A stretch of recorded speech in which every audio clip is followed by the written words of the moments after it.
सेठ धनीराम, जिसकी दौलत का कोई पारावार नहीं था, उसकी हवेली के फाटक भी सोने के बने थे। हीरे जवाहरातों से जड़े दरवाजे, महंगी सवारियां, दुनिया भर की ऐशो आराम की चीज़ें, सब कुछ था उसके पास।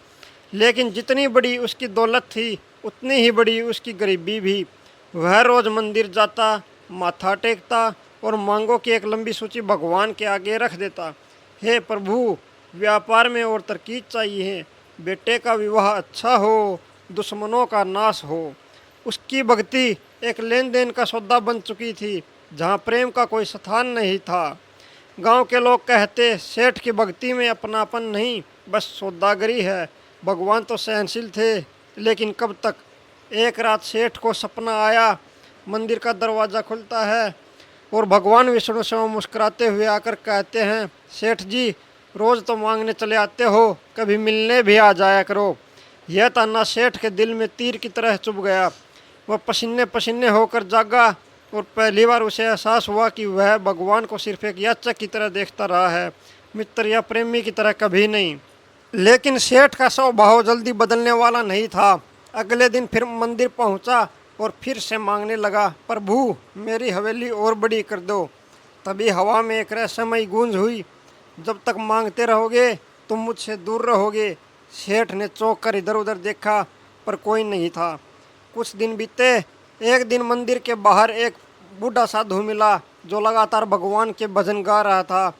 उसका स्वर इतना मधुर था कि भीड़ लग गई। सेठ ने उसे कुछ सिक्के फेंके और आगे बढ़ गया। तभी साधु मुस्कुराया और बोला, सेठ जी, भगवान सिक्कों से नहीं, दिल से मिलते हैं। सेठ रुक गया। साधु की आंखों में अजीब सी चमक थी, जैसे वो उसके अंतर्मन को पढ़ रहा हो। उसी रात सेठ ने प्रण लिया, अब से वह कुछ नहीं मांगेगा, बस प्रेम करेगा। धीरे धीरे सेठ का स्वभाव बदलने लगा। वह बिना कोई मन्नत मांगे मंदिर जाने लगा, गरीबों में दान बांटने लगा, वो भी बिना दिखावे के। जो नौकर पहले उससे डरते थे, अब उसे सम्मान देने लगे। गांव में चर्चा फैल गई कि सेठ में कोई चमत्कारी परिवर्तन आ गया है। लेकिन जैसे जैसे उसका हृदय निर्मल हो रहा था, वैसे वैसे उसके व्यापार में घाटा होने लगा। हवेली गिरवी रखनी पड़ी, नौकरों ने साथ छोड़ दिया, रिश्तेदारों ने मुंह मोड़ लिया। जो लोग पहले उसके पैरों में गिरते थे, अब ताना मारते थे, कहाँ गया तेरा भगवान। सेठ के लिए यह परीक्षा की घड़ी थी, लेकिन इस बार उसने हार नहीं मानी। उसने गांव के बाहर एक टूटी फुटी झोपड़ी में आश्रय लिया और वहीं से सेवा शुरू की। भूखे को भोजन, बीमार को दवा, दुखी को दिलासा। उसके आश्रम का दरवाज़ा सबके लिए खुला था। वह साधु भी अक्सर आता और चुपचाप बैठकर उसे देखता और मुस्कुराता। सेठ को अब कोई शिकायत नहीं थी। उसे अब भगवान से मिलने के लिए ना मंदिर जाना पड़ता था, ना प्रार्थना करनी पड़ती थी। उसे हर भूखे की आंखों में, हर रोगी की मुस्कान में भगवान के दर्शन होने लगे थे। एक दिन गांव में महामारी फैल गई, कई लोग बीमार हो गए। सेठ ने अपने प्राणों की परवाह किए बिना सेवा की। रात दिन वह बीमारों की देखभाल करता रहा। फिर एक रात जब वह थक कर झोपड़ी के बाहर बैठा था, वहीं साधु उसके सामने आया। लेकिन इस बार साधु के शरीर से दिव्य प्रकाश निकल रहा था। साधु ने अपना असली रूप प्रकट किया। वह स्वयं भगवान विष्णु थे। भगवान बोले, धनीराम, तुम्हारी परीक्षा पूरी हुई, तुमने मांगना छोड़ दिया, प्रेम करना सीख लिया। सेठ की आंखों से आंसू बहने लगे। उसने भगवान के चरण पकड़ लिए।